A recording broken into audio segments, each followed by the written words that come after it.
Hello student, welcome back to the channel. आज हम class 12 mathematics का बहुत इंपॉर्टेंट टॉपिक फंक्शन पढ़ने वाले हैं। इस वीडियो में हम फंक्शन की डेफिनेशन, डोमेन, कोडोमेन और रेंज को एरो डायग्राम के साथ समझेंगे, जो बोर्ड एग्जाम के लिए बहुत ही इंपॉर्टेंट है। तो चलिए स्टार्ट करते हैं अपना फंक्शन। तो फंक्शन में सबसे पहला जो हम टॉपिक डिस्कस करेंगे वो है हमारा क्या, डोमेन। डोमेन बहुत इंपॉर्टेंट टॉपिक है। डोमेन होता क्या है actually? Domain of a function is the set of all real value of x for which the function is defined. मतलब कहने का मतलब है कि रियल वैल्यू एक्स की वो सारी रियल वैल्यू जिसके लिए हमारी फंक्शन डिफाइन होती है, उन सारी वैल्यूज़ को हम क्या कहते हैं, डोमेन कहते हैं।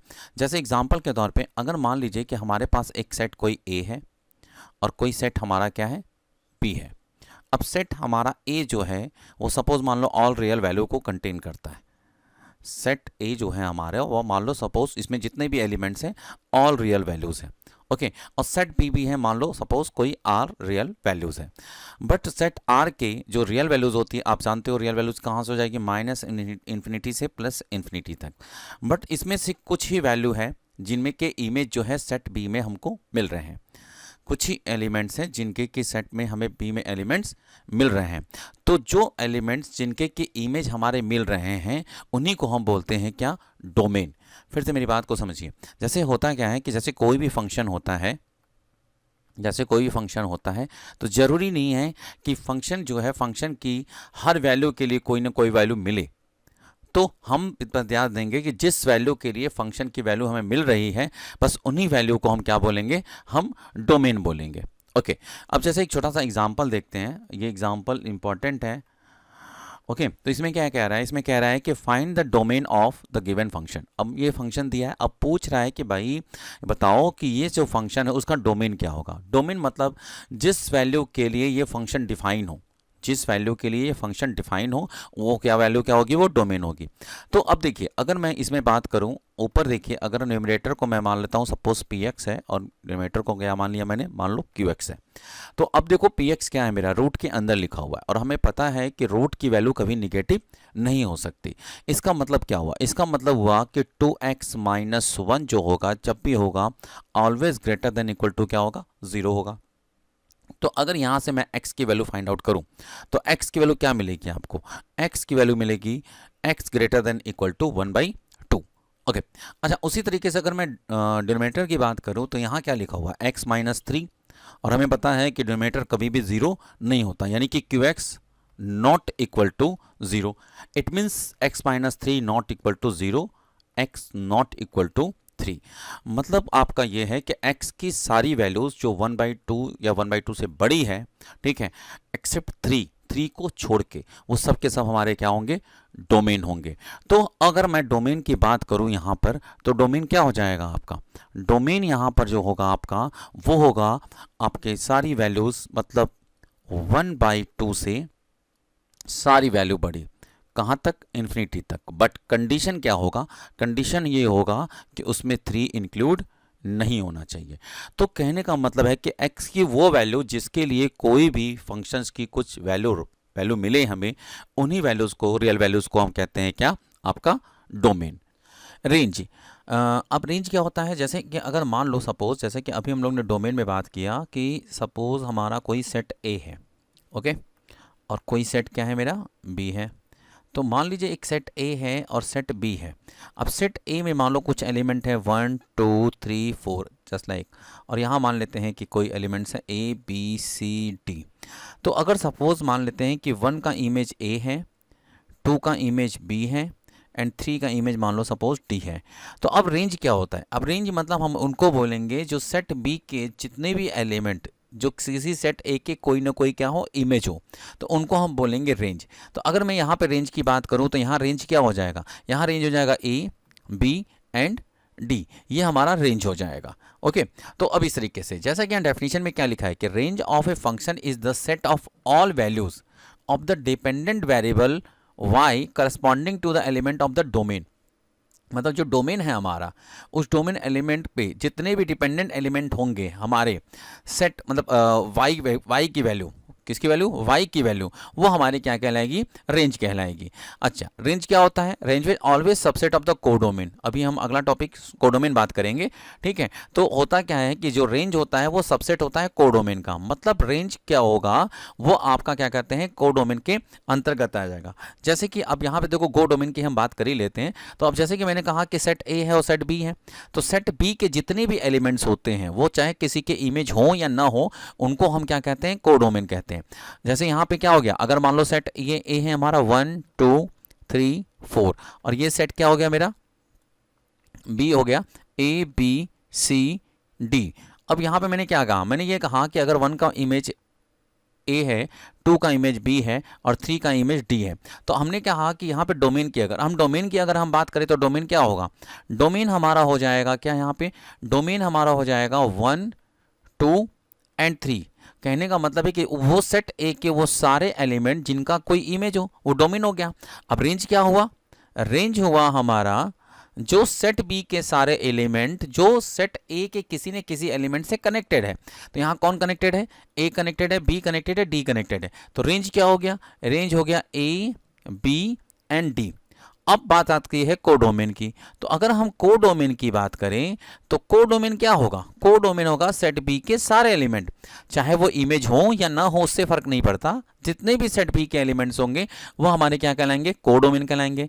जैसे क्या हो जाएगा यहाँ पे A B C and D.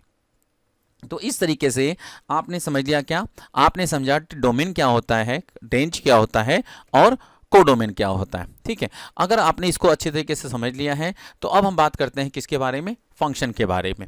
Okay, तो अब फंक्शन होता क्या है, अ function is a relation in which each element of the domain is associated with exactly one element of the codomain. मतलब क्या हुआ, जैसे यहाँ पे कहने का मतलब हुआ कि अगर सपोज मान लो कि कोई सेट ए है और कोई सेट क्या है, बी है, जैसा कि अभी हम लोग बात कर रहे थे। तो ये सेट ए है और सेट बी है। अब सेट ए के जितने भी एलिमेंट हैं 1 2 3 4 मान लीजिए कुछ इस तरीके से एलिमेंट हैं, ए बी सी डी मान लीजिए इस तरह से कुछ एलिमेंट्स हैं सेट बी में। अब इसमें कहने का मतलब है कि जो डोमेन ए है यानी कि जो हमारा सेट ए है, उस सेट ए में हर जितने भी एलिमेंट होंगे सबके हमारे क्या होंगे, एक अलग इमेज होंगे। यानी इसका मतलब ये है कि एक ही इमेज होना चाहिए। जैसे 1 का इमेज अगर हम मान लेते हैं ए है, 2 का इमेज ये ए है, 3 का इमेज सपोज बी है और 4 का इमेज सपोज ई है, तो इस तरह के हम क्या कह सकते हैं, फंक्शन कह सकते हैं। क्यों? क्योंकि यहाँ पे किसी भी एक एलिमेंट के 2 इमेज नहीं है। ध्यान रखना होगा कि सेट ए के किसी भी सिंगल एलिमेंट के 2 इमेज नहीं होने चाहिए। अगर ऐसा होगा तो वो फंक्शन कहलाएगा ही नहीं। तो वो कह रहा है कि a function is a relation in which each element of the domain, यानी each element of the domain मतलब कि set A, each element of the domain associate with exactly one element of the codomain, वो केवल और केवल एक element के साथ ही क्या होना चाहिए, रिलेट होना चाहिए। तो every function is a relation but every relation is not a function.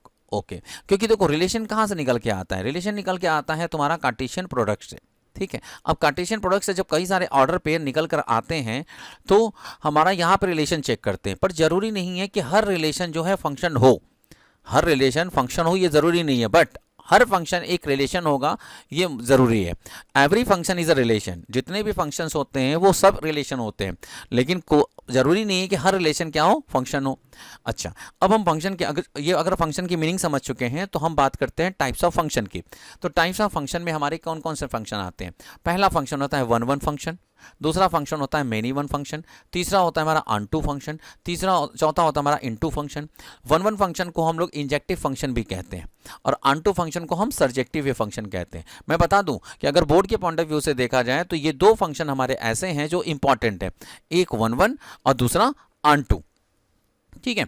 अगर अब आगे बात करें तो बाइजेक्टिव फंक्शन, मतलब बाइजेक्टिव फंक्शन मतलब ऐसे फंक्शन जो वन वन भी हो और अनटू भी होता है, उसको हम बाइजेक्टिव कहते हैं। अभी मैं इसको पूरा सबको क्लियर करूंगा, ठीक है। आइडेंटिटी फंक्शन, कांस्टेंट फंक्शन, तो these are the different types of functions. Okay, तो इसमें अगर हम बात करते हैं तो सबसे पहले हम किसकी बात करते हैं, हम बात करेंगे वन वन फंक्शन की, जिसको कि हम लोग इंजेक्टिव फंक्शन भी कहते हैं। तो वन वन फंक्शन क्या होता है? वन वन फंक्शन हमारा एक ऐसा फंक्शन होता है जिसमें हर एक एलिमेंट का एक डिफरेंट इमेज होगा, यानी कि सेम इमेज नहीं हो सकते, यानी हर एक एलिमेंट के जो इमेज मतलब डोमेन के हर एक एलिमेंट का जो इमेज होना चाहिए वो डिफरेंट होना चाहिए। Okay, a function is called one one if different element of the domain have the different image. Example के तौर पे अब जैसे यहाँ सेट ए दिया हुआ है और सेट बी दिया हुआ है, अगर हम यहाँ सेट ए और सेट बी बनाते हैं, अगर हम सेट ए बना लिया और मैंने क्या बना दिया, सेट बी बना दिया। अब सेट ए में क्या है मेरा 1 2 3, अब इनके बीच एक फंक्शन लगा हुआ है, मान लो इनके बीच में एक फंक्शन लगा हुआ है और वो फंक्शन क्या है मेरा, वो फंक्शन है 2x। इसका मतलब है कि अगर x की वैल्यू हम अगर 1 2 3 रखते हैं यहाँ पर, तो हमें क्या करते हैं, सेट b के एलिमेंट मिलते हैं। तो क्या मिलेगा मेरा, 2 मिलेगा, 4 मिलेगा, 6 मिलेगा, यानी 1 का इमेज क्या बना 2, 2 का इमेज क्या बना 4, 3 का इमेज क्या बना 6। तो हर एक एलिमेंट का जो कि सेट ए में है हमारा, यानी डोमेन है, उसका डिफरेंट इमेज बन रहा है, तो इसको हम बोलेंगे क्या, वन वन। इन सब पे न्यूमेरिकल्स भी आते हैं, हम लोगों को प्रूव करना पड़ेगा एग्जाम पे। हम लोग नेक्स्ट वीडियो जो मैं बनाऊंगा उसमें मैं इसको एक्सप्लेन करूंगा कि हाउ टू शो दैट कि the given function is one one.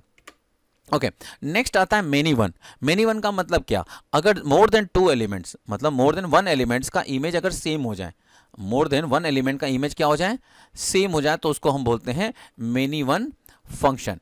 अब जैसे इसमें क्या है, इसमें जैसे लिखा हुआ है -2 -1 1 एंड 2, अब इनके बीच में एक फंक्शन लगा है, इनके बीच में फंक्शन लगा है और फंक्शन क्या दिया हुआ है, फंक्शन दिया है f(x) इक्वल टू x²। अगर x के वैल्यू -2 रखते हो तो क्या मिलेगा मुझे, 4 मिलेगा, -1 रखते हो तो क्या मिलेगा, 1 मिलेगा, 1 रखोगे तो क्या मिलेगा, 1 मिलेगा, और 2 रखोगे तो क्या मिलेगा, 4 मिलेगा। यानी आप देख रहे हो कि -2 और 2 इन दोनों की वैल्यू सेम आ रही है, -1 और 1 इन दोनों की वैल्यू क्या आ रही है, सेम आ रही है। इसका मतलब यहाँ पे मोर देन, यानी कि 2 एलिमेंट, अब जैसे इन दोनों एलिमेंट का इमेज क्या है हमारा, सेम है, और इसी तरह इन दोनों एलिमेंट का इमेज क्या है, सेम है, तो ऐसे फंक्शन को हम बोलते हैं क्या, मेनी वन फंक्शन। ओके, अच्छा नेक्स्ट फंक्शन की बात करते हैं। नेक्स्ट फंक्शन हमारा क्या है, ऑनटू फंक्शन।